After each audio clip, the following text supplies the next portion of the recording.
Welcome to the bird media. నేను మీ పవన్ కృష్ణమూర్తి. కేరళలో జరిగినటువంటి ఇన్సిడెంట్ దీపక్ మరణం, ఆత్మహత్య ఎంత సంచలనమైందో చూసాం. ముఖ్యంగా ఆ వీడియో తీసినటువంటి సింజిత ముస్తాఫా నేను మొత్తానికి అరెస్ట్ అయింది. అయితే అరెస్ట్కి సంబంధించినటువంటి వార్త ఇచ్చిన తర్వాత మీడియాలో, సోషల్ మీడియాలో ప్రతి ఒక్కళ్ళు ఒక్కటే ప్రశ్న అడుగుతున్నారు. ఒక్కటే ప్రశ్న, అంటే ఇప్పుడు మతాన్ని అడ్డం పెట్టుకొని దీని నుంచి బయటపడాలి అనేది ఆవిడ ఆలోచిస్తోంది. ఎందుకంటే ఇంకొక వీడియో రిలీజ్ చేసింది. నేను సైక్రియాటిస్ట్ని, సొసైటీలో ఎలా ఉంది ఆ మనిషి యొక్క మానసిక పరిపక్వత ఎలా ఉందో టెస్ట్ చేయడానికే నేను అలా తీశాను, వీడియో చేశాను, అందులో అతడి ఉద్దేశం క్లియర్ కట్గా అర్థమైందంటూ తప్పు ఇంకా కూడా దీపక్ మీద వేసేటువంటి ప్రయత్నం ఈ సమాజంలో, ఈ భూమి మీద ప్రాణాలతో లేకపోయినప్పటికీ కూడా ఇంకా అతని మీద వేసేసి పబ్బం గడుపుకుందాం అనేటువంటి ప్రయత్నం నన్ను చేసి ఆ వీడియో కూడా ప్రైవేట్లో పెట్టేసింది. ఇన్ఫ్యాక్ట్ ఆ వీడియో అప్లోడ్ చేసిన తర్వాత తన వేరే బోర్డ్స్ అన్ని కూడా పోలీసులకు తెలియడం, వెళ్ళి అరెస్ట్ చేయడం జరిగింది. అడిగేటువంటి ప్రశ్న ఒక్కటే చాలామంది, మన ఛానల్లో చూసినటువంటి 24,000 మంది కావచ్చు, మిగతా ఛానల్స్లో చూసినటువంటి కొన్ని లక్షల మంది కావచ్చు, సోషల్ మీడియాలో కావచ్చు, సీనియర్ జర్నలిస్టులు, అనలిస్టులు ఎంతోమంది, వీడియోలు చేసే దగ్గర కనిపించనటువంటి మతం అరెస్ట్ చేసినప్పుడు మాత్రమే ఎందుకు కనిపించింది, ఎందుకు వచ్చేసింది? బికాజ్ బస్సులో జరిగినటువంటి వీడియో మనం చూసాం. చక్కగా వైట్ డ్రెస్లో తలకి ఒక చున్నీ మామూలుగా కట్టుకొని ఫేస్ కవర్ చేసుకోకుండా మామూలుగానే ఉండి వీడియో తీస్తూ, అందులోనూ చాలా అసభ్యకరంగా తనే చేసినటువంటి, తనంతట తాను ఆ మనిషి దగ్గరకు వెళ్ళి తన శరీర భాగాలకి అతను టచ్ అయ్యే విధంగా వీడియో తీసినప్పుడు మతం గుర్తు రాలేదు. వీడియో పెట్టేసి ఇగో ఇలా తను సెక్సువల్గా హెరాస్ చేస్తున్నారు ఇది అని చెప్పినప్పుడు మతం గుర్తు రాలేదు, మత సాంప్రదాయాలు అస్సలు గుర్తు రాలేదు. సరే అయిపోయిందబ్బా. సెకండ్ వీడియో, ఎక్స్ప్లెనేషన్ వీడియో, సమాజంలో ఏం జరుగుతోంది, నేను ఒక సైక్రియాటిస్ట్ని కాబట్టి చెప్తున్నాను అన్న దగ్గర కూడా మతం కానీ మత సాంప్రదాయం కానీ ఏది గుర్తు రాలేదు. సేమ్ యాజ్ మళ్ళీ ఏదో ఒక పూల డ్రెస్ వేసుకొని నెత్తిమి చున్ని కప్పుకొని వచ్చేసింది, అయిపోయింది.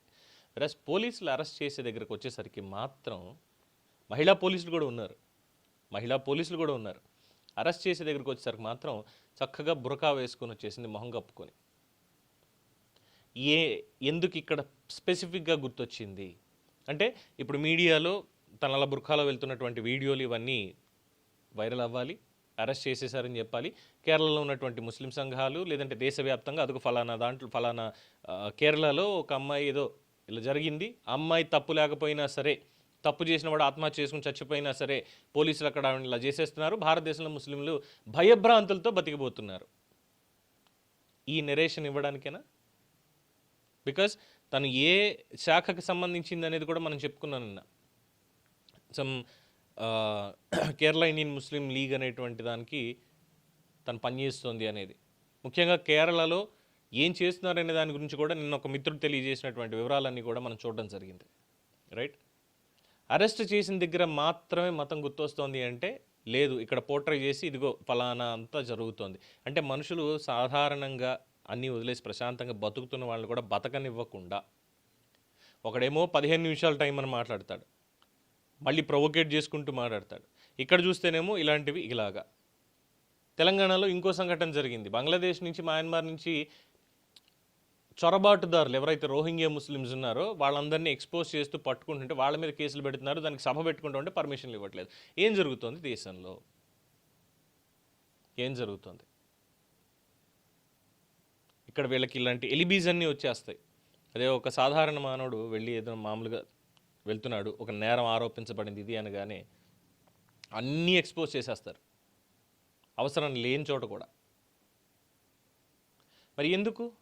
లక్షల మంది, కోట్ల మంది ఇన్స్టాగ్రామ్లో వీడియోల్లో చూసినటువంటి ఆ ఫేసు, తన హావభావాలు, తను చేసినటువంటి పని, అక్కడ నీకు సాంప్రదాయం అనేది గుర్తు రాలేదు.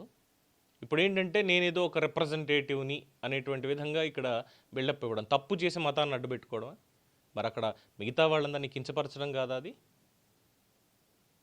ఆపాదించడం కాదా అది? సో వెనకాల నుండి చేయిస్తున్నారు కొంతమంది, అందరూ కాదు, కొంతమంది. ఇంక దీని మీద ఏం చెప్పాలో కూడా అర్థం కానటువంటి పరిస్థితి. ఎందుకంటే చాలామంది ప్రశ్నే అడిగారు, దీనికి సమాధానం మాత్రం ఎక్కడ మనకి లేదు. అరెస్ట్ చేస్తే మతం గుర్తొచ్చింది అంటే వెనకాల ఏదో ఒక పెద్ద ప్లానే ఉంది అనేటువంటి తప్ప ఇంకొకటి కానీ కాదు. సో ప్రతి ఒక్కళ్ళు జాగరూకతతో ఉండాలి. ఎవరైనా సరే మేము ఆ అమ్మాయినే సపోర్ట్ చేస్తాం, మానవ హక్కుల సంఘాలు, మహిళా సంఘాలు మేము ఆ అమ్మాయిని సపోర్ట్ చేస్తాం, ఆ అమ్మాయి చేసింది కరెక్టే ఇది అని వచ్చారంటే మాత్రం చక్కగా వెళ్ళి మీరు రోజా పూలు ఇచ్చి మరీ వాళ్ళకి బుద్ధి చెప్పండి. శాంతియుతంగా వెళ్ళాలి కాబట్టి. దీని మీద మీ అభిప్రాయాన్ని కామెంట్స్ రూపంలో తెలియజేయండి. చూస్తూనే ఉండండి ది బర్డ్ మీడియా.